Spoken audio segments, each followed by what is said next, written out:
Yo, it's your boy TTK and welcome back to another Pokemon video. Today we're going over a pretty interesting draft league that I found myself participating in and whatnot. I just wanted to, share some knowledge to, all the Pokemon players that watch my channel.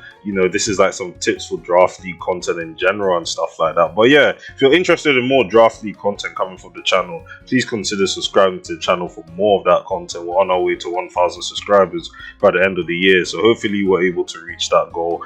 I know we still have quite a bit to go, but I think it's definitely possible. We still have about 10 more months of the year, so I'm staying optimistic regarding that. But yeah, leave a like down below as well if you guys do enjoy this video. But either way, let's get into it. So I'm in this draft league called the Draft Holes Battle Association, aka DBA, and essentially it's a pretty unique draft league because there's two types of participation you can do in this draft league. You could either be a battler or you could either be a coach. Now, a coach is the general term that people use in draft leagues to basically say you're a participant in the draft league. Like, you build your draft and then you battle with the thing. But what differentiates battlers from coaches is that coaches make the draft, but they're not the ones that battle. The battlers, it's pretty self-explanatory, but the battlers are the ones that battle with the coach's draft. But the only people that actually get ranked or have standings are the coaches. So essentially, as you can see, your boy Timan, Toy Time King, you know how it is.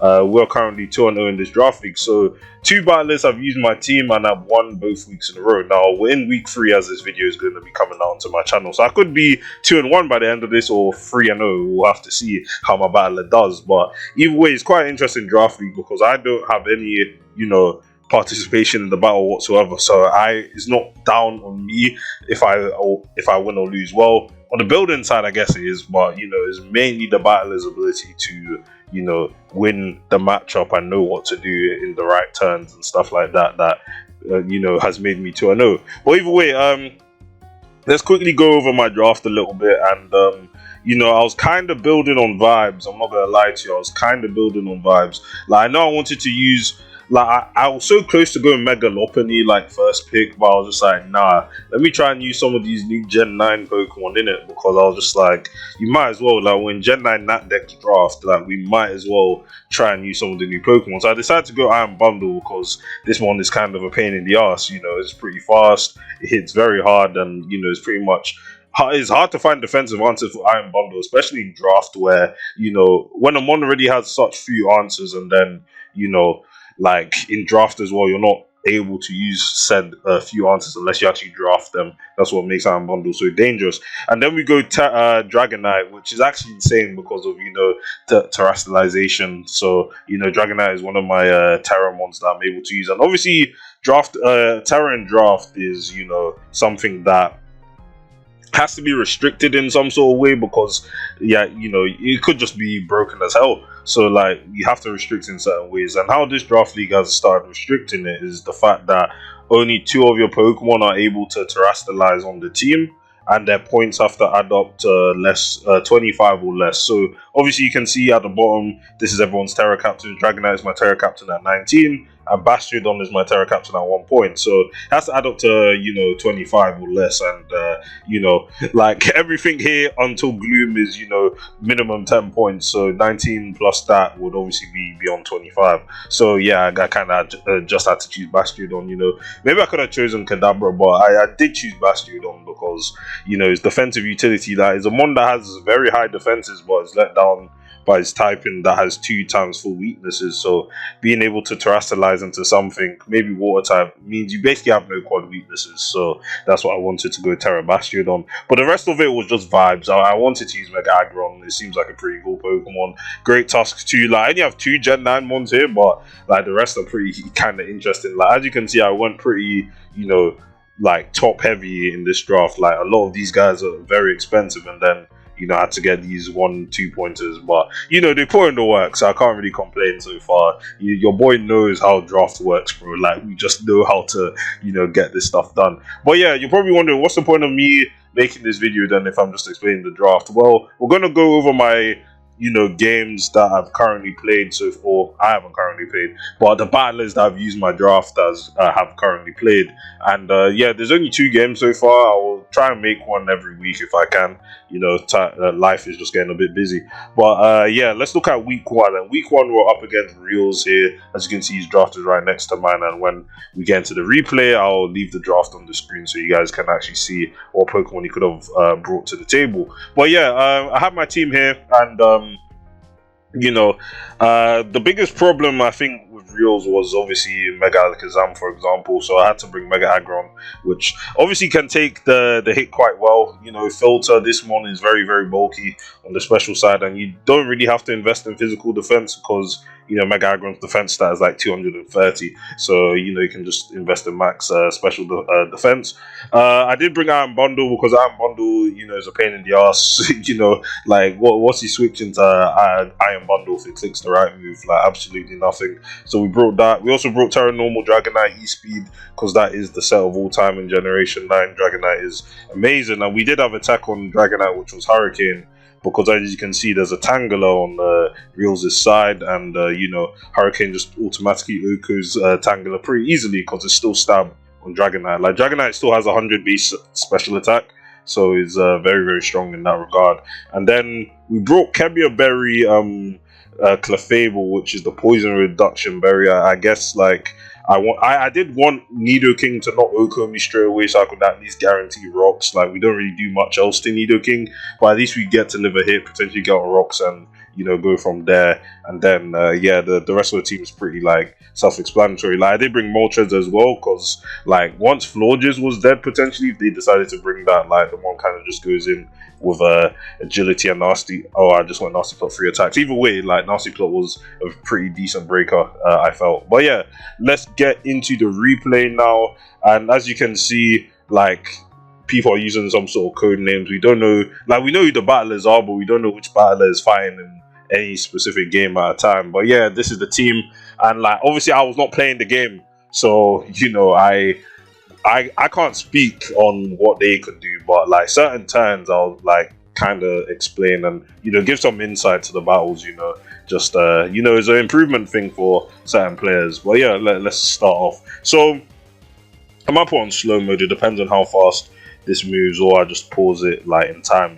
But yeah, here they have Palafin versus Clef. Obviously Palafin makes sense because you can activate the ability afterwards, and yeah, they go Nidoking on this, so yeah, pretty dangerous. Now Nidoking's pretty dangerous because again, substitute just subs on Clef, and it's pretty hard to try and find a way to break the sub without basically sacking them on, because Nidoking just does so much damage to everything.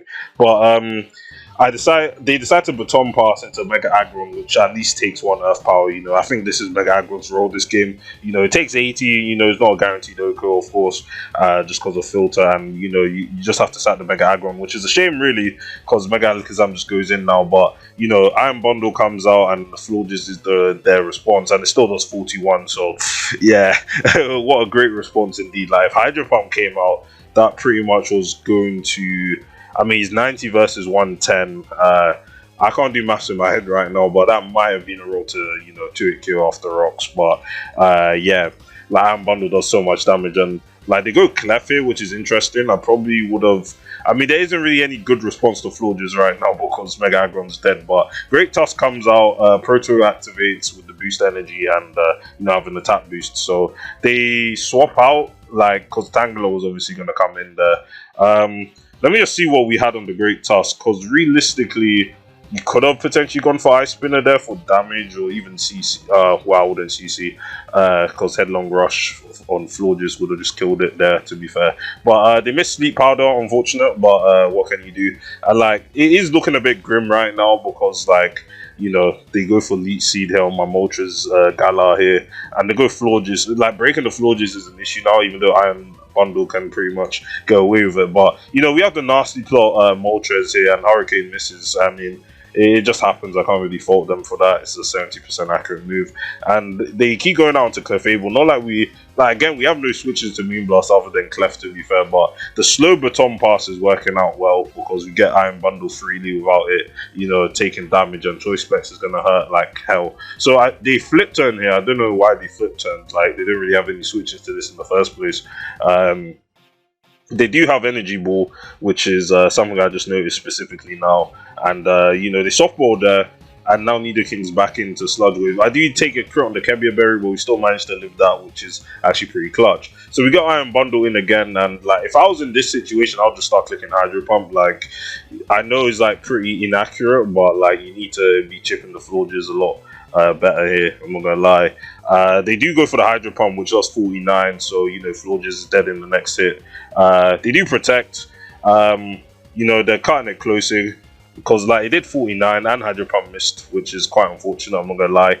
Like you know now they're out of 2 Cure range, so and they miss again, which again is quite unfortunate. But like at this position in the game, like there's not much you can really do. Like they Moonblast here, you know, Berserk activates, and yeah, just breaking the floor just is being a long game. So they go for the Hurricane, no confusion there. That's a shame.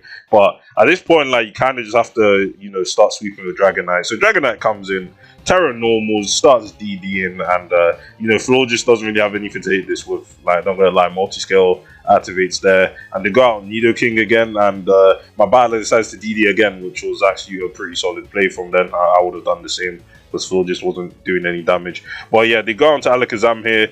They do trace the multi-scale, so they're taking less damage from this, but, you know, I do extreme speed. It doesn't gleam me, no focus blast, I suppose, but, you know, E-speed takes out Mega Alakazam now, so they're in pretty good position now. E-speed and +2 almost kills Tornadus, and they do miss the Hurricane. Hurricane for Hurricane miss, you know, we take that, and at this point, there's no reason for them to swap out. Tangela comes in, and this just gets blocked by Hurricane because we do think of the techs of all time. And, you know, Florges is back in, and, you know, this thing definitely doesn't live a +2 E-speed. So, yeah, Terra Normal Dragonite has shown in draft. I mean, in the Smogon draft basically showed how silly this mon was in the first place anyway. But they do go Terra Normal Boom Burst, which is kind of interesting, actually. I was not expecting Terra Normal Boom Burst, seeing how, you know, that mon basically just kind of loses to Mega Aggron, but like you kind of have enough Pokemon to get rid of that in the first place. So Iron Bundle comes out, and you know, it's faster. So 1-0 win there. I think my battler played that to the best of their ability. They didn't really make any blunderous plays, and I know blunderous plays isn't, you know, I know blunderous isn't actually a word, and if anyone's thinking like is in reference to, you know, blunder is not like a blunder is just a complete misplay, or you know, you're just smoking. you're on some crazy like stuff if you make some blunderous plays. But yeah, there was no really bad play here. Like, you know, like they knew exactly what their win con was, which was the Terra Normal Dragonite, and you know, getting past the Nidoking was pretty nice as well. Mega Aggron, the Kebia Berry tech worked because, you know, you could get off a free baton pass into Iron Bundle and stuff like that. But yeah, that was a pretty good played game from my battler here. Okay, so we're back in week 2 now. So we're up against Kozan in week 2, and to be honest, like I looked at Kozan's team and I was kind of annoyed. The first reason why I was annoyed was because they took my Silvally pick, which I had planned on drafting over Quagsire, for example, because it was a 10-pointer. Now at this point, I really had to decide in the draft. Like I only had so many points left. Like I pretty much had 10, 11. 13, 14 points left, and I knew I needed like another 10 points, and Silvally was my intention, but they took that from me. So that's the first reason why I was annoyed. The second reason why I was annoyed was because I wouldn't know what Silvally form they would bring if they decided to bring it. So it's always annoying to kind of prep for, you know, a Silvally based team, because like they could bring some outlandish type and you would never know you know what's coming. But yeah, again, it's another Iron Bundle game. They don't really have any answers to this. Like I guess they have Screamtail as a decent Spadeful, but even that is taking massive damage from Specs. But I didn't even think I went Specs. I decided to go a pretty interesting set this time. So obviously Mega Aggron makes their appearance yet again, because Mega Aggron is the GOAT. It's checking, you know, Goldengo is checking Kingambit to a certain extent. We do have Body Press for that, you know, sole reason of checking Kingambit. I did go Terra Fire Dragonite here just because Kingambit, Goldengo, Tangrowth, pain in the asses for Dragonite. So, you know, we're running that. We also have Hurricane again because, you know, Tangrowth is in the same situation as Tangela, where the special defense stat is not good enough for you to actually take a Hurricane. Boost Energy, Iron Bundle here, you know, we didn't really want to lock ourselves into specs this game. I feel like swapping around coverage would be very nice because, Gastrodon can switch into a Hydro Pump, but obviously can't take a Freeze Dry. Tangrowth can switch into Hydro Pump, but can't take Ice Beam, and so on and so forth. So that's why we decided to go Boost Energy, which with this boosts our special attack. We don't really need any speed boost, and their team is relatively slow, so it'll just best for us to maximize special attack here. Great Tusk comes again just because it's the rocker, and I wasn't bringing Clef this game because Goldengo, King Gambit, so Moltres even, so I needed Great Tusk to have rocks, and we decided to go heavy duty boots because no particular reason, really. I mean, Garchomp spikes, I suppose, but, Kadabra the Spoon, my man made it onto the team because counter is kind of silly versus King Gambit, and, is Alakazam light, and they actually can put in the work, For 2 points, this was definitely worth 2 points, and then we have Moltres Galar here yet again with a pretty interesting set here with Rain Dance to set up Iron Bundle, because Iron Bundle already hits pretty freaking hard, and I know they have Scream Tail on their side, but at the same time, give this thing Rain and Scream Tail suddenly isn't a good check. So yeah, let's get into that replay now. And in terms of the team that they brought, pretty interesting. Can't say this isn't what I was expecting. No Silvally though is kind of interesting, I'm not gonna lie, but I wasn't really expecting anything else. The Terra Captain is King Gambit and Silvally, so King Gambit is gonna Terra this game, and obviously Dragonite's my Terra. But yeah, let's get into this game, and good stuff. So this isn't the best lead you could have asked for, but it happens. They do paralyze my I don't know why they clicked T-Wave there. That's kind of interesting because Great Tusk. What is my Scream Tail switching here? Realistically, obviously it's Aggron, but surely Paralysis does nothing for Aggron. The Mon already has base 50 speed, who cares? So yeah, they bring out Garchomp here, and we're in a pretty bad situation, but they decide to stay into Toxic, and Garchomp switched in, so Great Tusk comes out, they set out the rocks, and either they should sell rocks or just Rapid Spin. Obviously, Rocks there is pretty good. Rapid Spin would have probably activated Flame Body, knowing my luck, and the people that use my team's luck will have to see if that actually happens or not. But Knockoff was also pretty good there. But I go on to Moltres here of my own, and they go Tangrowth, which obviously is pretty good for me. I don't know why they stayed in, but it did 24, so something telling me this is Assault Vest, so you take that as you will. They go into Scream Tail here, and I set up the Rain Dance, and I'm just like, it's time for Iron Bundle to go in. But they decide to go on to Aggron here on the Wish. I also just have to check if I was U-turn or not. Yeah, I was U-turn. I don't know why they didn't click it. Scream Tail's faster, and definitely would have been able to get Iron Bundle in easier that way. But I guess they don't want to activate Boost Energy already. I don't know. But go for the Heavy Slam there. Does a decent chunk, actually, more than I expected. But Moltres is in when Sun is up, so this is obviously not going to do any sort of damage. And, I get paralyzed. I don't know what they were going to click there, but, we do have Toxic, so Toxic was probably going to come out there anyway. So, yeah. Garchomp comes back in, and they go for the Toxic. I think that was pretty obvious that Garchomp was coming. But, I got on to Great Tusk here. Takes 45 from EQ and his life for Garchomp, so they went for the Rapid Spin. I suppose they did not know that if you die to Rocky Helmet, the rocks don't get removed. So frankly, that was kind of a bad play. You should know that doesn't work. You might as well have just killed the Garchomp instead of trying to spin, because maybe some people have never seen that interaction with Rapid Spin, but I don't know. These are just sort of game mechanics that you should kind of be aware of. I guess if you're a competitive battler, but what can I say? It just happens, I suppose. But Kadabra comes in. Obviously, we're faster than Garchomp here and we get the kill. So they go on to Tangrowth here, and getting rid of Kadabra's sash is obviously not the play here. So they go for the Sludge Bomb. Don't know what Sludge Bomb was hitting, but they go for the Focus Blast, which actually does decent damage to Megagon here, and they go for the Focus Blast, which also I wasn't really expecting, but they go for the Focus Blast on Moltres here. Doesn't do enough to me, and they go Scream Tail again, which is leftovers. I do rest here. We're not rest talk though, so I do just have to spend 3 turns just sleeping it off. So I mean they're making the right play, I suppose. Like Moltres, normal Moltres isn't doing anything to Galarian Moltres, like we're max special defense, and they go for the rain dance again, and obviously like we have a fast U-turn. We're not we get burnt as well, so great stuff. They go Iron Bundle hard here.